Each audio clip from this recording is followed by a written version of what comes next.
We feel that melody in our whole bodies sometimes. Good morning and welcome to South Church. I'm the Reverend Elen Quaadgras. I serve here in co-leadership with Kirsten Hunter and in shared ministry with all of you. Welcome to this place of peace in a time of turbulence. Welcome to this place of care in a time when many are carrying a lot. Welcome to this place of courage in times of trouble. Welcome to you and you, whether you are here in person or joining us online, whether you are brand new or have been coming for years, whether you come seeking or skeptical, certain or somewhere in between, you are welcome here. Our theme this month is choosing hope, and our topic today is being hope, not just looking for it, wanting it, or longing for a particular future, but as something we become now. A posture of the heart, a stance we take in the face of uncertainty. Hope not as wishing for a particular ending, but as choosing how we will live inside our story as it unfolds. Grateful to be here on the chancel today with Becky May, our worship associate, with Susan Adams playing both organ and piano, and Cathy Okhuysen leading us in song. Jen Leiden is making this service available for everyone near and far, and Jen Del Deo-Barry will offer our time for all ages, after which our youngest friends are invited downstairs for religious education. And after worship, everyone is invited downstairs for coffee hour. And here's your question of the day to take into that space and to ask someone you do not know well. What is your holiday superpower? Is it wrapping, baking, finding parking, or being pleasant at extended family? See what you can discover from each other. If you are new with us or would like to know more, please fill out a green card in your pew, or you can scan the QR code in your order of service. We'd love to connect and answer questions if you have any. Listening devices and large print hymnals are available at the back. Please silence any electronic devices and check your order of service for all the wonderful things happening at South Church in these times. One thing to note in particular is that there is a session, the info session for OWL's information session is today. So that's the older adult sexuality session. Info is today after worship. Before we begin our worship, let us pause to remember that this church stands on land stewarded for countless generations by the Abenaki and Pennacook peoples.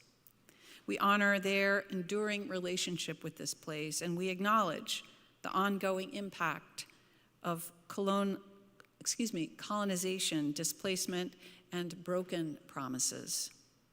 Choosing hope calls us beyond words into relationship and learning and repair, and into actions that support the flourishing of Indigenous communities today.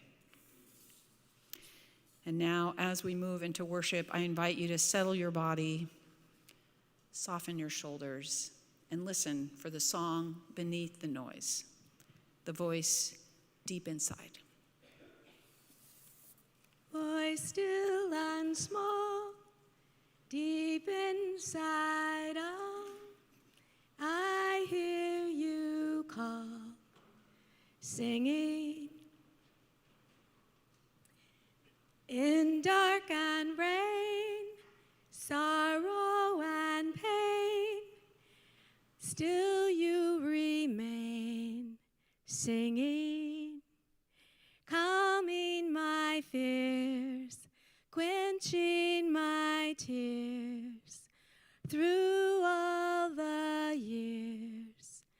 singing.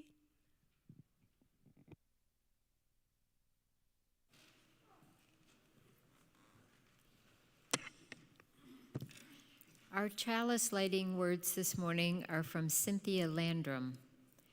In the bleak and cold winter, we gather ourselves in to light the fire, to warm our spirits, to kindle the flame of love and hope.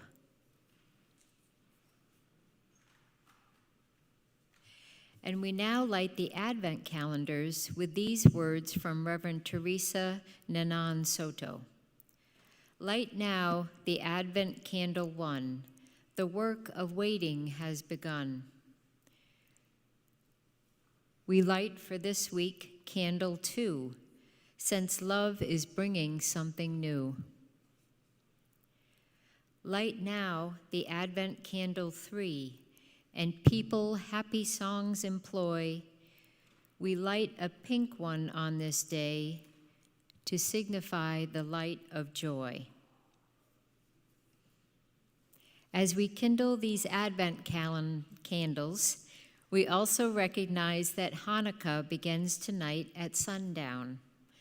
The menorah is on the chancel as a sign of respect and connection, and we wish a joyful Hanukkah to all who will be celebrating.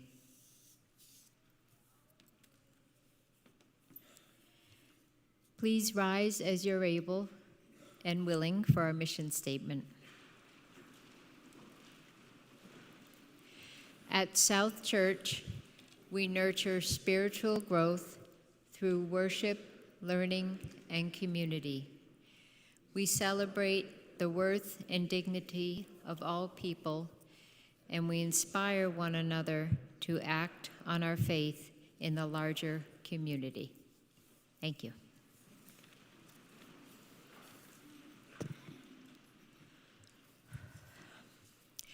As I've shared in past opening words, I'm the youngest of 5 children, and I had 4 older brothers. From oldest to youngest, they are Jerry, Phil, Chuck, and Don.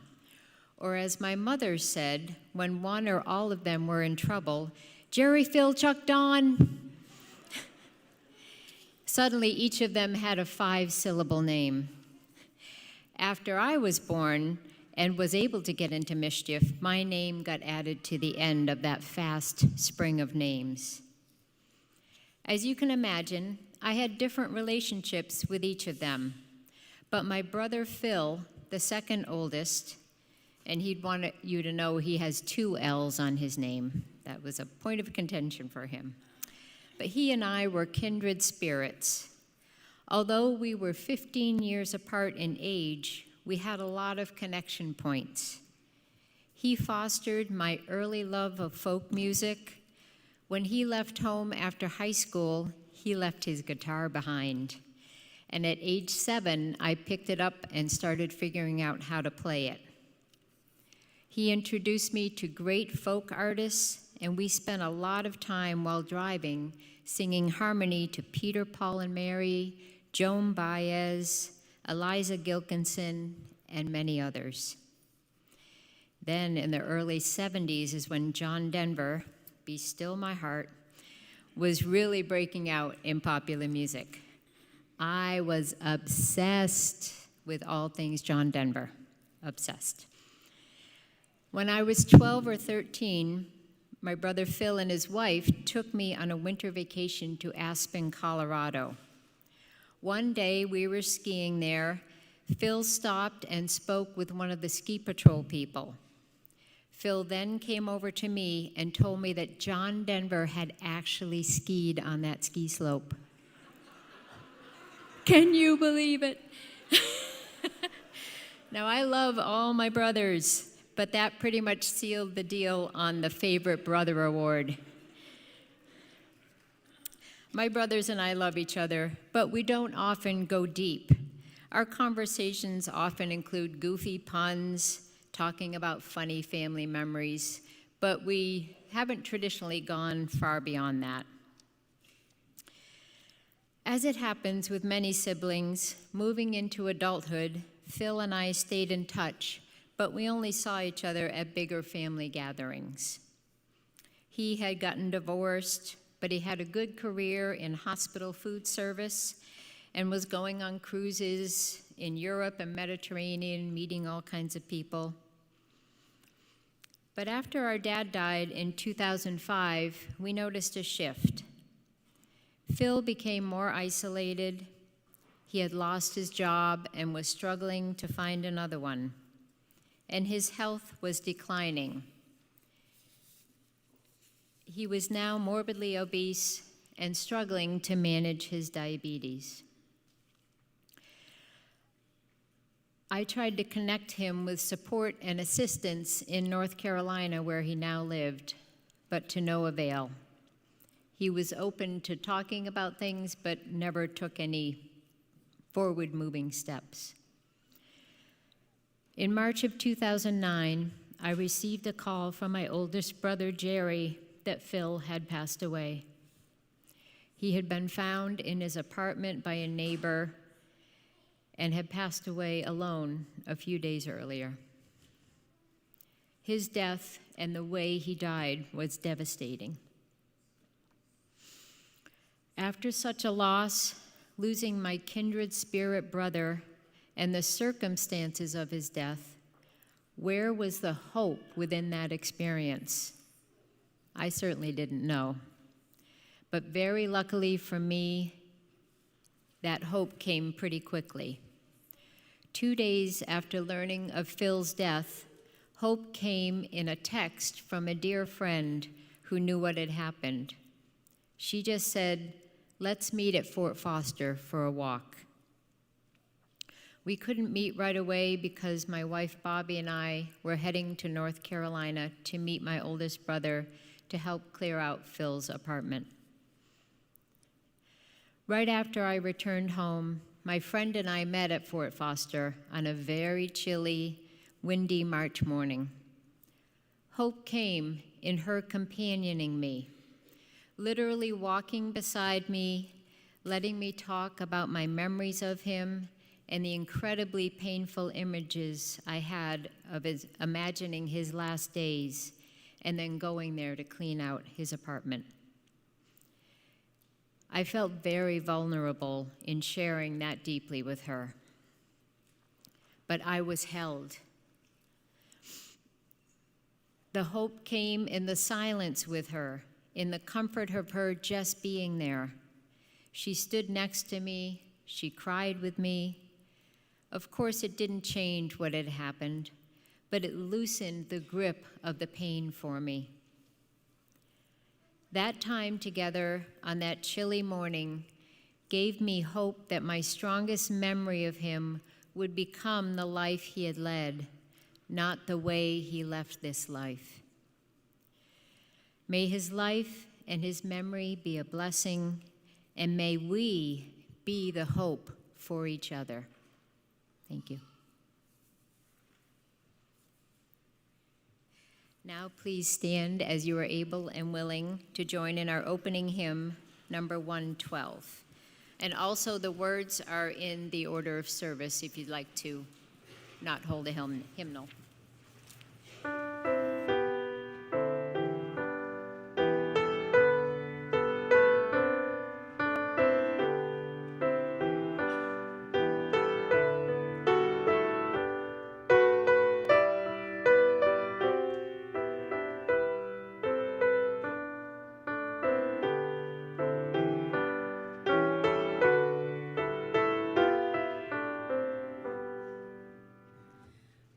Do you hear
cozy time. If anybody wants to hear a really good story today, kids, adults, babies, anybody, come on up here. You can choose to sit where you can see that TV, or you can choose to sit where you can see my book.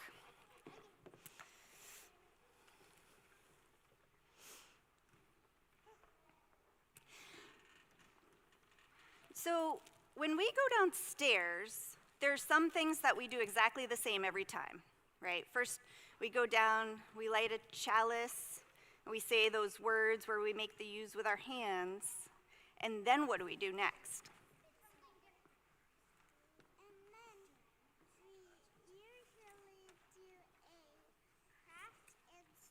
Before craft and snack, what do we do?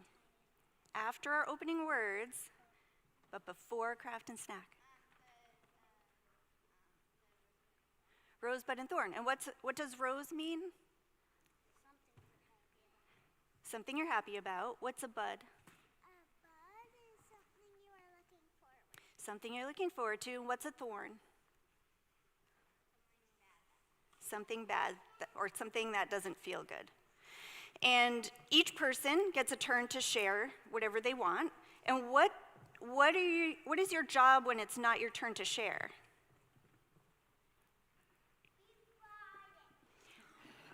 Be quiet. And what are you doing while you're being quiet and somebody else is sharing?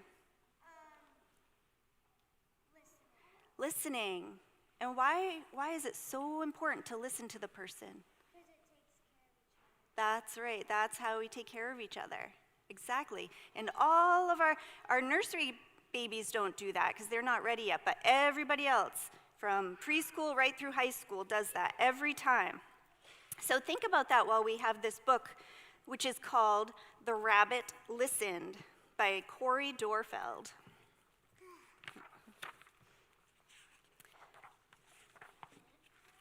One day, Taylor decided to build something new, something special, something amazing. Taylor was so proud. But then, out of nowhere, naughty crows. Out of nowhere, things came crashing down. Oof.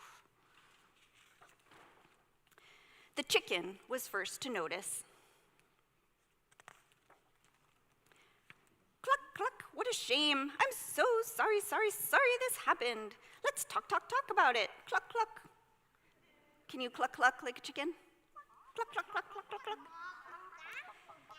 But Taylor didn't feel like talking, so the chicken left. Next came the bear. Oh boy. Arr, arr, how horrible. I bet you feel so angry. Let's shout about it. Arr, roar, roar. Can you roar and shout about it? Roar. But Taylor didn't feel like shouting, so the bear left. The elephant knew just what to do. Trumpada, I can fix this. We just need to remember exactly the way things were. But Taylor didn't feel like remembering. So the elephant also left. One by one they came. The hyena, hey, let's laugh about it. The ostrich, oh, let's hide and pretend nothing happened.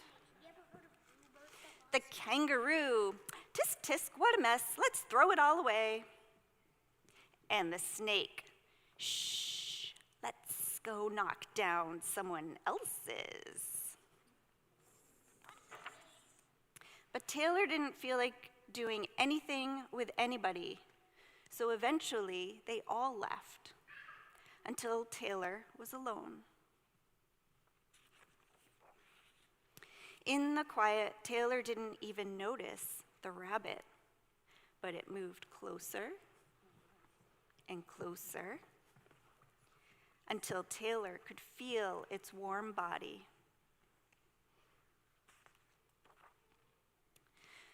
Together they sat in silence until Taylor said, "Please stay with me." The rabbit listened. The rabbit listened as Taylor talked. The rabbit listened as Taylor shouted. The rabbit listened as Taylor remembered and laughed. The rabbit listened to Taylor's plans to hide, to throw everything away, to ruin things for someone else. Through it all, the rabbit never left. And when the time was right, the rabbit listened to Taylor's plan to build again. "I can't wait," Taylor said. "It's going to be amazing." So now we will go downstairs and listen to each other shout and remember and all the other things.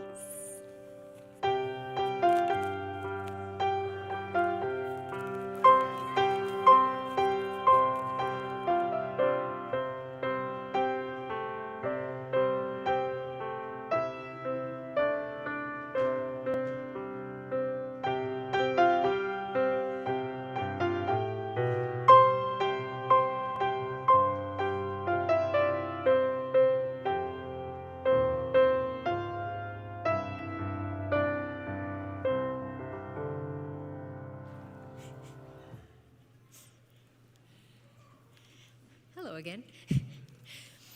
It's now time for our offering. Offerings that are marked for the pledge are given to support the work and mission of South Church. Any other offerings are split between our shared plate organization and South Church. And there is a QR code in the order of service if you'd like to do your offering that way. Our December shared plate organization is the Lovering Health Center, a reproductive and sexual health center providing STI testing and treatment, PrEP therapy for HIV prevention, contraception, birth control, gynecological care, wellness visits, peri- and postmenopause care, gender-affirming hormone therapy, and abortion care services. Our offering baskets are passed hand to hand during the offering because each of us supports this beloved community and the work we do within and outside of these walls. May we give generously. The offering will now be gratefully received.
we give thanks for this precious day, for all gathered here, and those far away, for this time we share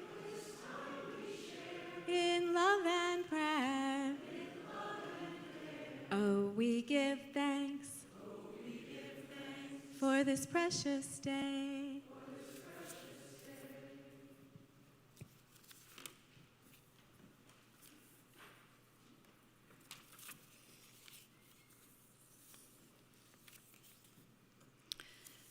As we enter this time of community prayer, I want to share with you a few tender truths.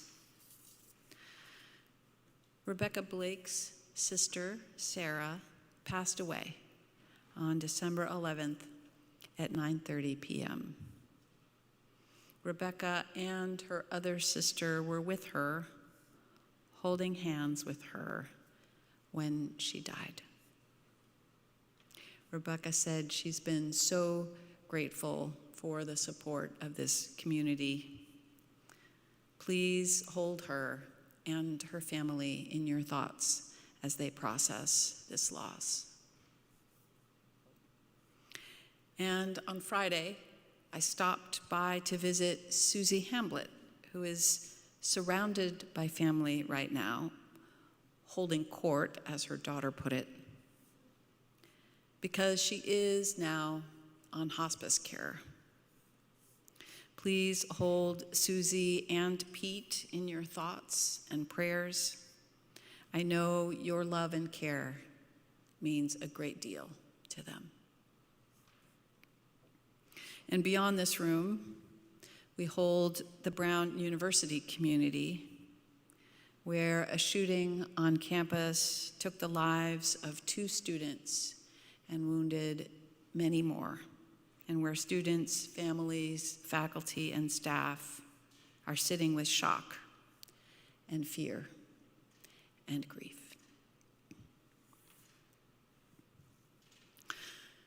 For our prayer this morning, we're going to let a piece of music and a small moment between creatures help us pray.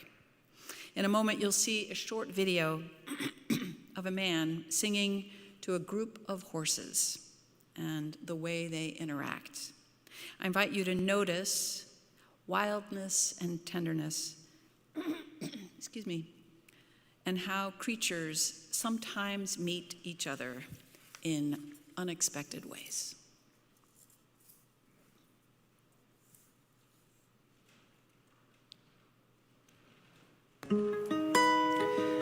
Queste day, you know who I am. Moments like these remind us there's a wildness No, to the I experience can't let you. of No, being no, alive. no, no. This precious life Slide through my head that every day slides through our hands. and white horses There is a wildness, part of being alive. couldn't drag me away. So much we can't control. And white horses. What does it mean? No, I can't let you. What does it mean to be a creature among creatures Slide through my head in this created world and white horses where loss is real, couldn't so drag is love. me away. there is an inherent bond And we cannot explain. horses we'll ride them someday. And maybe we don't need to. Maybe we don't need to explain. Maybe we, in this moment, in this time, can hold both. The unpredictable, inexplicable, the wildness, and the wilderness, right along with hope and love and all the bonds that set our hearts free. As the music begins again, if you are holding a particular joy or sorrow today, you are invited, as you feel moved, to come forward and light a candle, or simply light one in your heart where you are seated as you reflect.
May the lights we have kindled and this time we have shared hold all that is on our hearts this morning.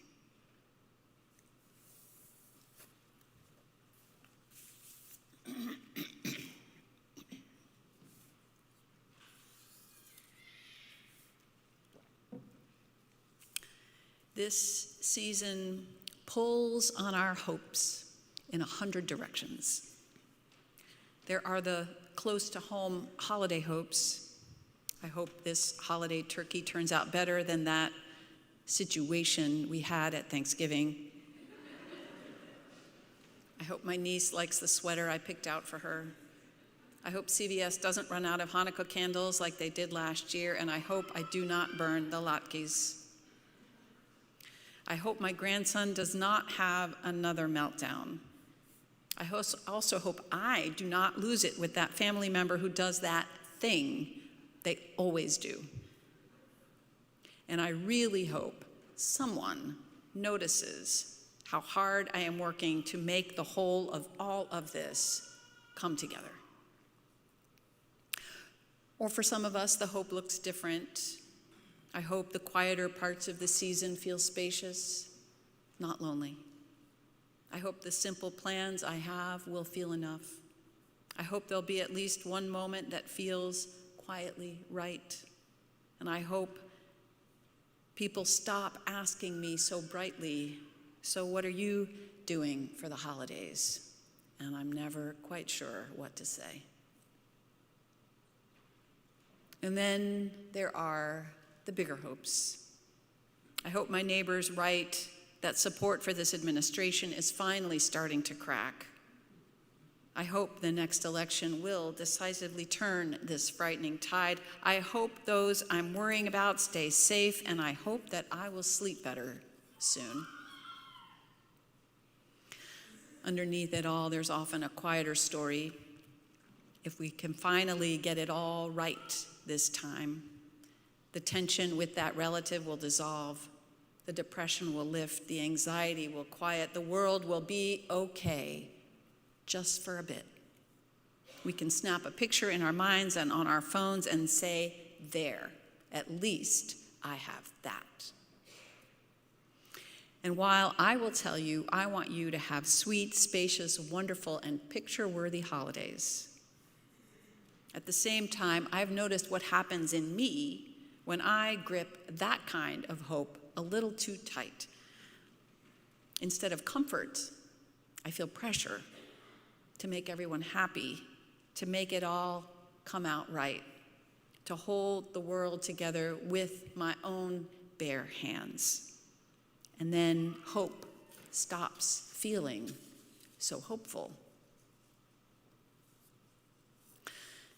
I noticed something odd while I was working on this sermon. Every time I typed the word hope, my editor wanted to finish the word for me. You know, that autocorrect feature? How about turning that word into hopeless, it would helpfully suggest. Or if not the word hopeless, how about maybe hopelessness? Is that what you're looking for? Not that I'm suggestible, but that by the time I'd written a few paragraphs about what's hopeful in this time, I thought maybe my laptop is trying to tell me something. My instinct is to stay positive. And at the same time, the phrase abandon hope started playing in my head, and I began to suspect there might be a deeper kind of hope hiding behind all these other kinds. Not despair, but an invitation to loosen my grip. Sometimes abandoning a certain kind of hope, the kind that says, this has to go right or I won't be okay, abandoning that kind of hope is not the beginning of the end.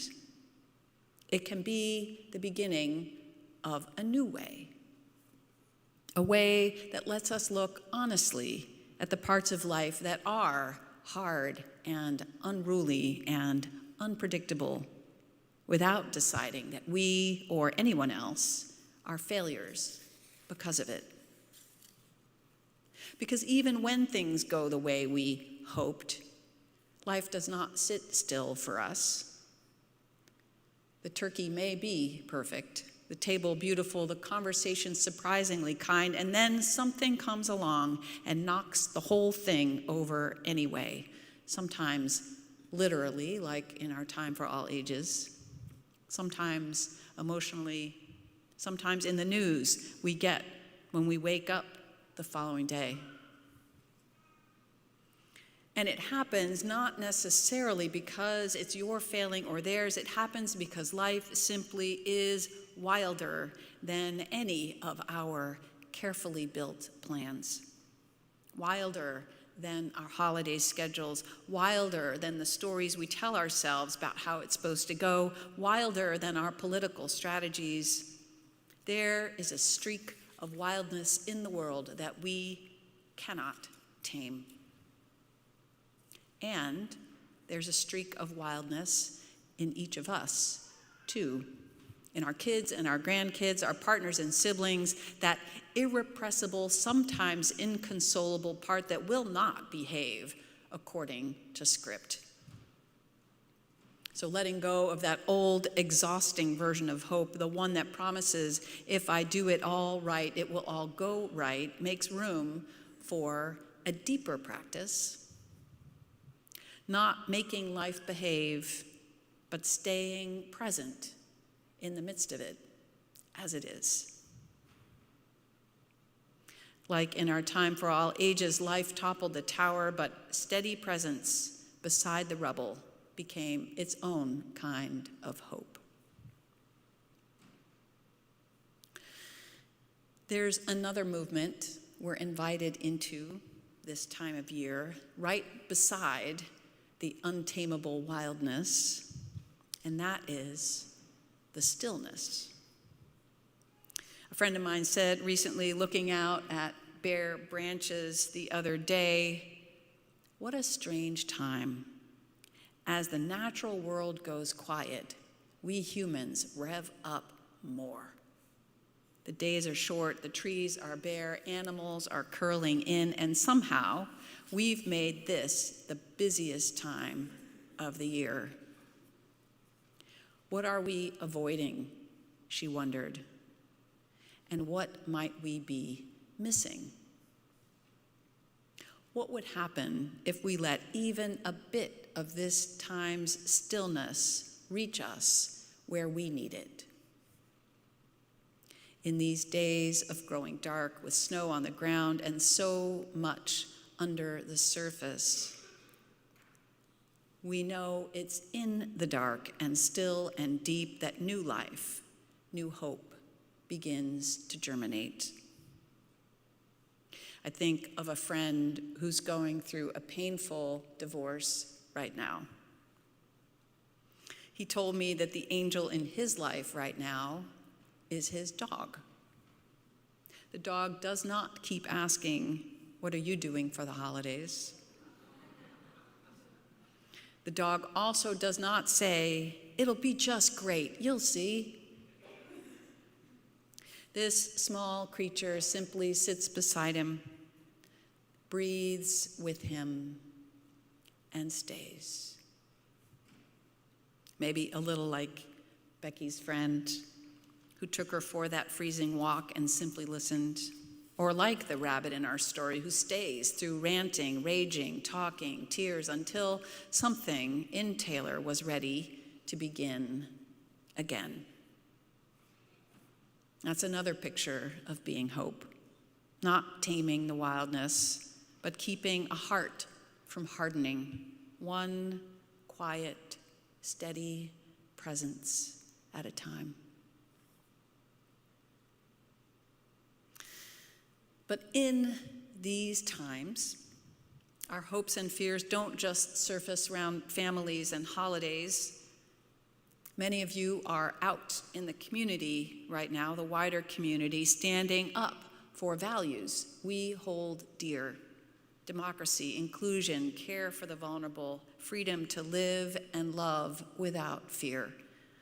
You've spoken at meetings, written letters, gone to rallies, tried to have conversation across difference. And you've been met with the whole range.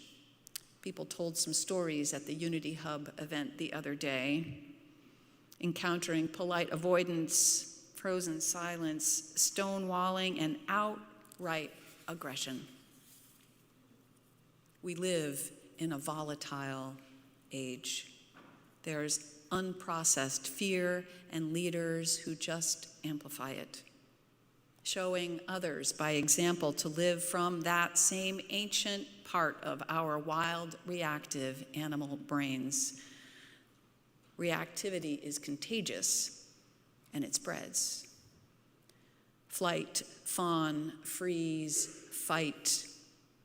And when someone else is acting small, we can feel our own ancient animal brain fire up and want to match them. It's a place where this question of being hope gets very real very fast, because we can't control the wildness of our times. But here too, we can begin to ask, if I cannot tame this field, how do I want to stand in it? When I asked myself, what does that look like, one unlikely image kept coming back. It starts political, but stay with me, it will turn towards something more. It's about Trump and Mamdani, and a meeting between them I found stunning and strange. If you didn't catch this, it happened right back around Thanksgiving. Zohran Mamdani, the Socialist Democrat mayor-elect of New York City, met with Trump, who, by the way, is decidedly not a Socialist Democrat, and who, you may know, can carry an unpredictable, sometimes volatile, dare I say wild, energy towards those with whom he does not see eye to eye. But something remarkable happened in that meeting, which we could see in the press conference they held after. The tone was calm. There was camaraderie, graciousness. There was what looked like mutual respect, maybe even playful affection. Mamdani spoke about common ground between them, and then when a reporter asked him whether he still thought the man standing next to him was a fascist, as he had claimed just days before, the president jumped in. "That's okay, you can just say yes," Trump said, patting his arm gently. It's easier than explaining it, as if there was something about their connection no one else could understand, but the two of them did. The whole thing was kind of like that. Friendly, warm, congenial, not what I expected. I found it fascinating.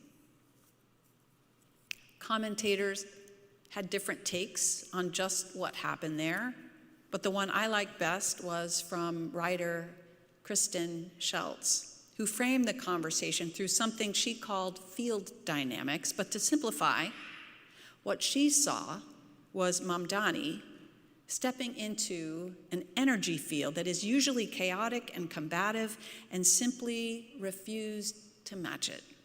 He was calm, he was grounded, he wasn't performing, wasn't trying to dominate. He didn't fight, but he also didn't fawn. What he did was hold a steady, unified presence, she said. And it had an effect on the president. It's like Trump's whole nervous system settled, his energy, pace, tone, demeanor changed, like there was a gap in the volatility clouds. Schelt called it a coherent presence stabilizing a chaotic one, but the point is, it wasn't political, it was human. And part of what's hopeful about that for me is that it wasn't even so much about the two of them as simply what can happen when even just one person shows up with stability and heart, with presence, you might say. What if more of us could do that more of the time? There is a connection, a kind of bond that human beings seem able to tap into for ourselves and sometimes with others, a bond that sometimes seems to defy explanation. a bond that seems to sit beneath the turbulence of difference as though it's also built into our ancient DNA. It was right around this time that I stumbled onto that video we watched for the prayer, the musicians singing wild horses to those animals and the way they moved toward him. It felt to me like a picture of the very same thing. Someone standing there with a kind of song in his heart, and something in those wild others recognizing it and drawing near. Wildness and stillness together. Now, to be clear, that press conference did not transform who our president is or erase the harm of his policies. Presence is not a magic spell. One afternoon does not undo years of behavior. And I think about boundaries too. In some of those animal videos, I watched a few others, there's a pretty solid fence between that musician and the wildest of our animal cousins. Boundaries have their place. I'm not saying you should invite the most dangerous person in your life over for the holidays and serenade them. I'm not saying that if you find just the right Rolling Stones song, your most difficult relative will turn gentle by dessert. But what I am saying is this: there is something that becomes possible sometimes with some people when we tune our hearts a certain way.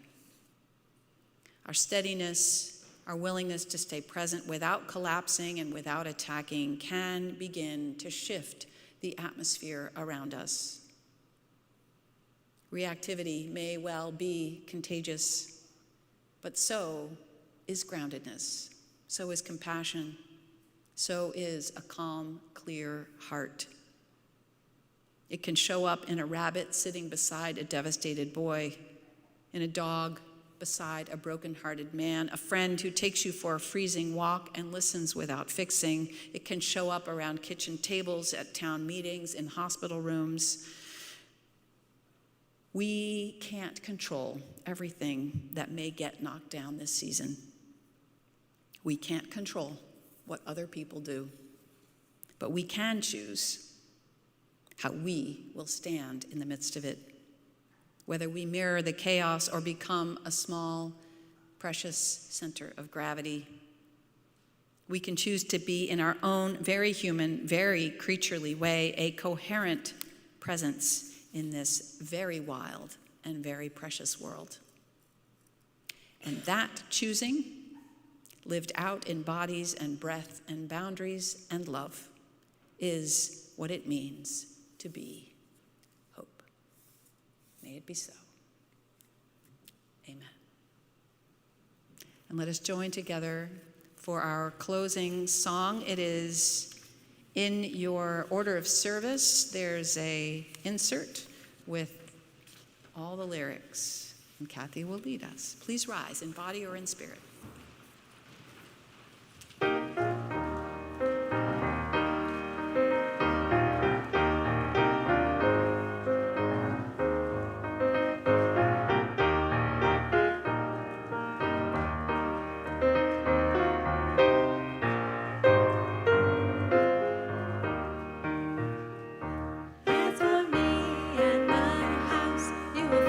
Serving hope. As for me and my house,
we extinguish this flame, but not the light of truth, the warmth of community, or the fire of commitment.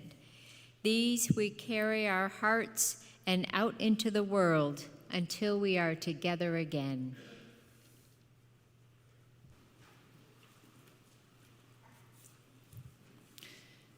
May we go from this place knowing hope is something we can be, not just something we might feel. When life is wild around us, may we find that steady, still place within. When fear rises, may we lean toward compassion for ourselves and for others. And when anxiety's in the air, may we be one small, clear center of gravity. Go in peace. Go in courage, go in love, and in all things, go serving hope. May it be so.